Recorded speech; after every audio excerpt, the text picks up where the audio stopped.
everyone, and welcome to Season 8, Episode 22, my finale, called The Great Bible Debate: To Translate or Not to Translate? That's the question. Well, howdy there, everyone. Dear listeners, Sidney St. James here, coming at you from the heart of the South in the great state of Texas, with a bit of pondering that might just tickle your brain cells and more than a feather in a hat. Today, we're going to chew the fat on a topic hotter than a June bride in a feather bed. Whether it's right or wrong to translate and interpret the scriptures in the Bible. So y'all sit back, relax, and let's get to unraveling this yarn. Now, the Bible's been around for a long, long time, and it's been translated more times than I've had hot dinners. Originally penned in Hebrew, Aramaic, and Greek, it's been passed down like a family heirloom, each generation putting their own stitch in the quilt, so to speak. Now, let me take a brisk detour to shine a spotlight on a word from our gracious sponsor, the esteemed Bebop Publishing Group.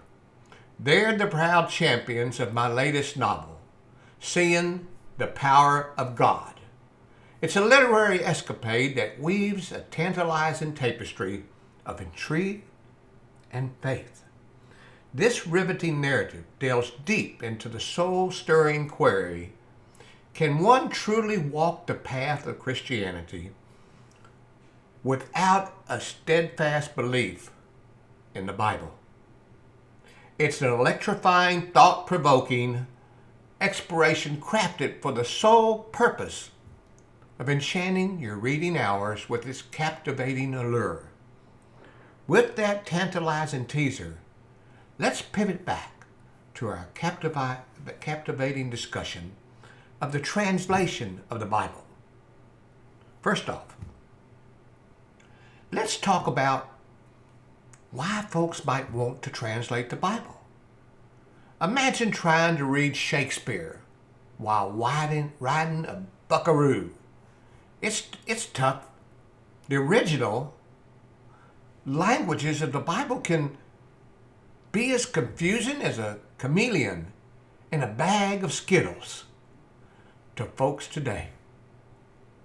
Translation is all about bringing those ancient words to the present, making the good book as accessible as a pie on a windowsill. But here's the crux. Translation ain't like copying a recipe out of your grandma's cookbook. It's more like trying to recreate her famous apple pie without tasting it. You can get close, but there's always going to be a bit of guesswork. And that's where the debate heats up like a pot of chili on the stove. Now, folks argue that every time you translate the Bible, it's like playing a game of telephone at a family reunion.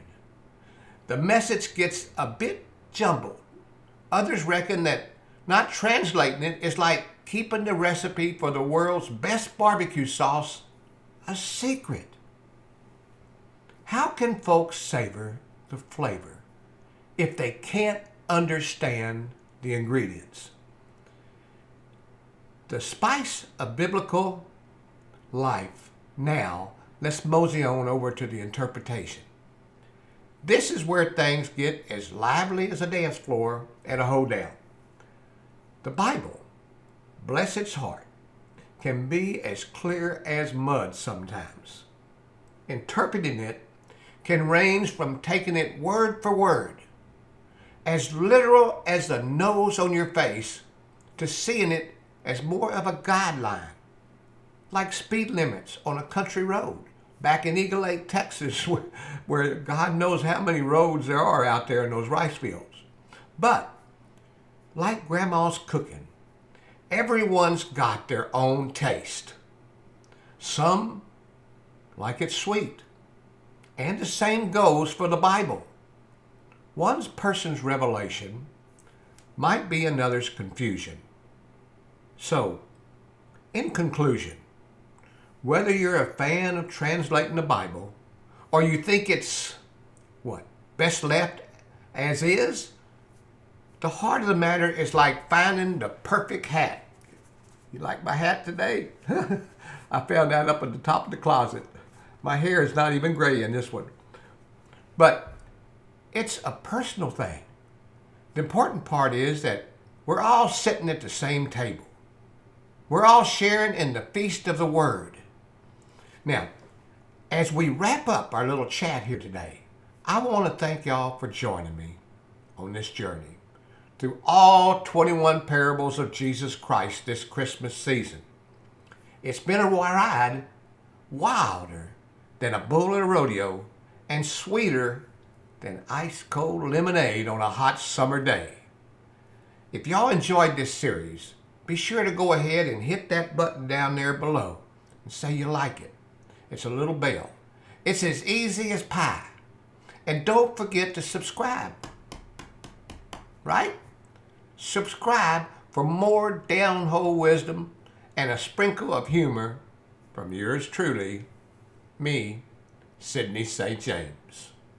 Well, after 21 episodes, I gotta sign off and reminding you that in the big old book of life, every word, every translation, and every interpretation is part of the grand story.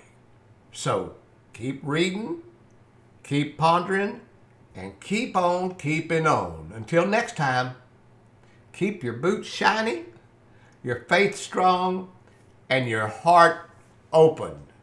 Until then, see you later, alligator. And from my daughter in our finale over in Monroe, Georgia, after a while, crocodile. Now, y'all come back. Peace.